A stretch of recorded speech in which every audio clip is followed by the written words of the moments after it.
Like we said before, Abigail, and we said today that the decision by opposition parties and friends of the court was a fishing expedition. It was clear from the beginning that the application, or the applicants and their application was frivolous and vexatious. If you look at the relief sought, they wanted the court to direct another arm of state, which is in this case the Speaker of Parliament, in terms of what is defined, both in terms of the Constitution and the rules of Parliament. Very clearly, the Concord refused to be brought into or to be used by opposition to co-govern, because it was important that they must also defend and protect the separation of power doctrine, and they've done so quite very well. And we want to thank the justices of the Concord for their resilience and continue to defend a very important tenet of our constitutional democracy, which is separation of power doctrine. And in this case, it was very clear that the applicants wanted another arm of state, in this regard, the judiciary, to direct another arm of state of what it must done. Hence, it was clear from the beginning, from our point of view, that the application was frivolous and vexatious, and it had no possibility of success from the word go. Mr. Kodwa, listening to the opposition parties outside the court earlier, it seems as if this is some sort of a victory for them, the likes of the Democratic Alliance stating that this is now the opportunity to get rid of a toxic president. What is your response to comments of that nature? No, everything to the UDM and other opposition is a victory, because a failure to them does not exist. The relief sought by UDM and other parties was that the Constitutional Court must order the Speaker in terms of the secret ballot. The Constitutional Court has referred the matter back to Parliament because that power rests with the Speaker. What has been clarified, though, is that in terms of the Constitution, in fact, the Speaker has got that power. It is upon the Speaker that must decide about the secret or whatever. And what is important to us is that whatever decision that the Speaker may take, we will support that decision as the ANC, as directed by the court. We have full confidence in our members of Parliament. No party, including UDM, can expect its own members of Parliament. You must remember, in terms of our electoral party system, members of Parliament who are present in this National Assembly behind me, they come from the list process of a political party. They represent a mandate of the party upon which a political party was voted to be here in Parliament. So their conscience, first and foremost, is with the political party that brought them here. So it is an unreasonable expectation that only ANC MPs must turn against their parties. Even DA, even UDM, or all other parties cannot expect their own members of Parliament who are in this House to vote against their party. It is unheard of in any democracy which is a political party-based system. Mr. Kodwa, with regards to various people pointing out certain weaknesses within the unity of the African National Congress, if the Speaker does then decide to have this motion of no confidence voted via secret ballot, do you think that will in any way test the unity within the African National Congress? We are not confused. All parties have got their own issues, intra-party issues of factionalism, divisions in the organization. But we are not confused. There is no party that elects its own leader or its own president may ask other parties to remove its own leader when it has got internal systems in terms of how it elects its own leadership. Members of the ANC present here, they have got their own political conscience. It is grounded in the revolutionary discipline of a party. There is no way, of whatever reason or whatever unhappiness certain members of the ANC might have. They know their structures in the ANC. There's a system in the organization upon which even issues of disagreement or dissent are dealt with.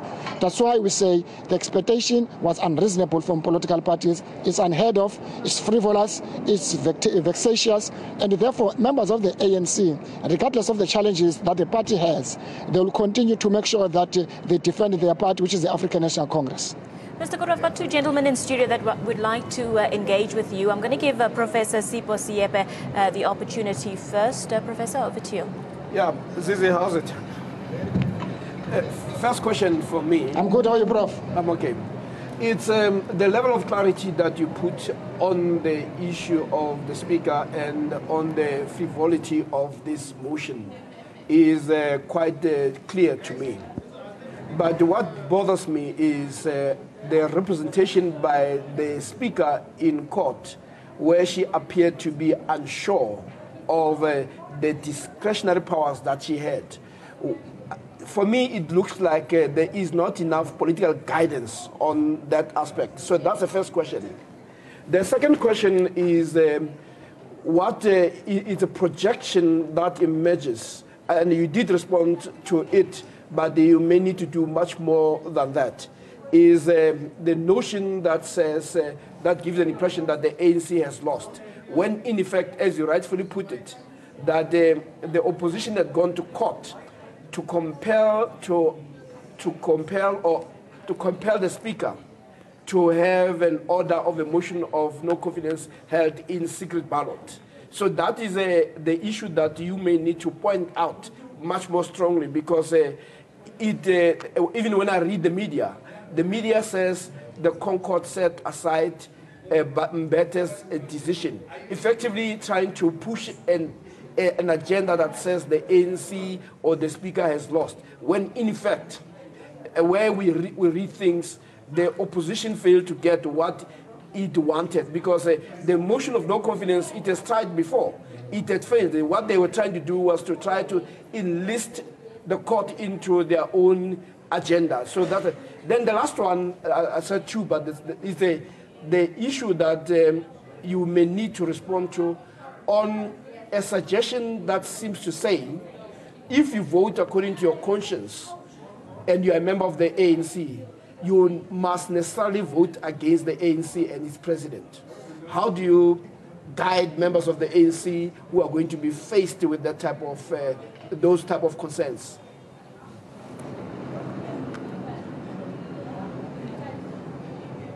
No, thank you. I think to answer the last question, which is quite important, Prof, you can ask as many questions as you want, Prof. You are welcome.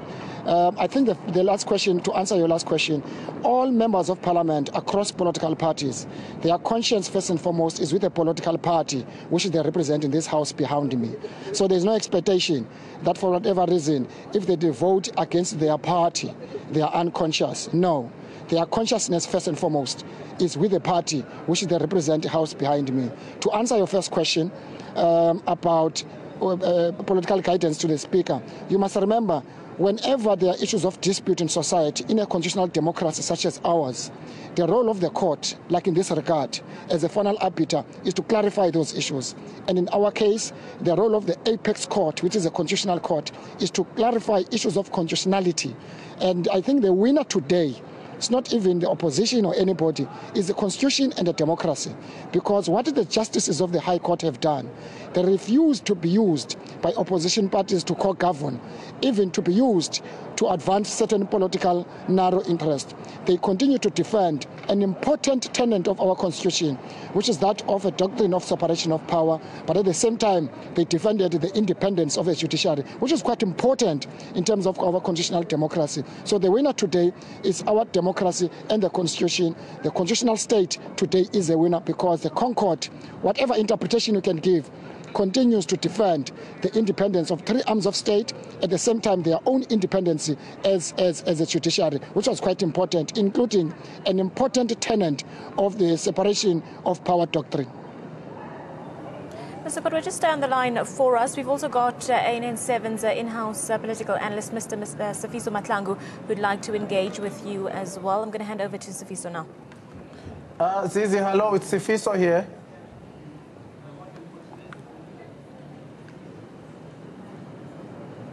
Yes, I can hear you, so you're welcome. Yeah, I see the sun is very bright in Cape Town, sir. Now everything is bright. We're in Parliament because I think it's important that the views of this House must be heard. Yeah, I'm concerned once again, Mr. Kodwa. Is this perhaps fear from the ruling party in Parliament that people such as Mcebisi Jonas, Mr. Pravin Gordhan, Mr. Derek Hanekom, Dr. Aaron Mutwaledi would vote against President Jacob Zuma if a secret ballot was granted? And for that matter, you want an open vote because there are many people who you don't trust in Parliament, many of them who are currently ministers and many of them who are ex-ministers.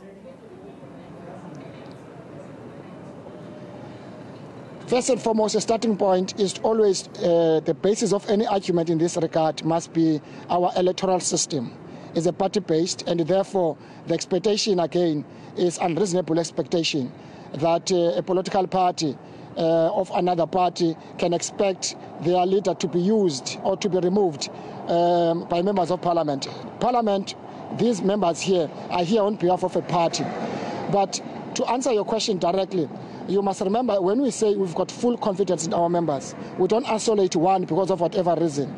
They are here on behalf of the African National Congress, and the party line, which is the caucus position, has been expressed by the chief whip of the party, Jackson Mthembu. It's very clear of what must happen. And there's been many instances in the past, whether you're talking about during the time of President Mandela, there have been many sensitive decisions that Parliament had to take, even against the ethics and morality organization.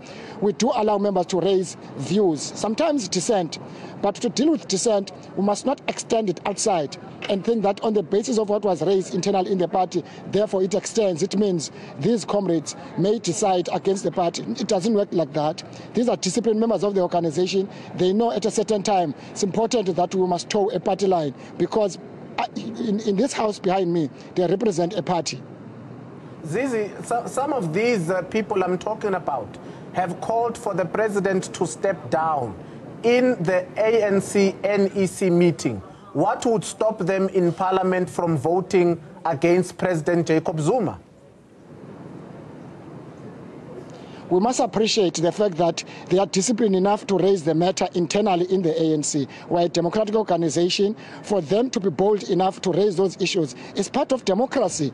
These are cadres of the organization who will not go anywhere, but appreciating that there are internal structures of the organization and the fact that they've raised internally in the organization, it should be appreciated, but it should not be extended to mean, therefore, that they've defined themselves outside of the organization. Anybody can raise anything in the organization, and they are welcomed, but here behind are members of the organization who are sent, who have tried and tested members of the organization, who are sent to this National Assembly to represent a party, and the democratic centralism as an important principle of the organization here shall be upheld. Yeah, Zizi, one last question. You're right to raise the issue of principles that emerge from the judgment. And one of the principles and values that the court was putting forward as a guide was the notion of transparency. The court didn't seem to be, it was more predisposed to the notion that when people take positions, it should not be nicodemously. It should not be, to use the words, under the cover of darkness. That ours is a constitutional democracy that values transparency. And that if people take positions, irrespective of what may happen to them, part of leadership also involves an element of courage. So I read that not to be a court that is nudging the speaker towards the notion of the sixth ballot, because the issue of transparency, the Chief Justice was put it there, and also brought in another element that says we as a court are alive to the possibility of certain members being bribed.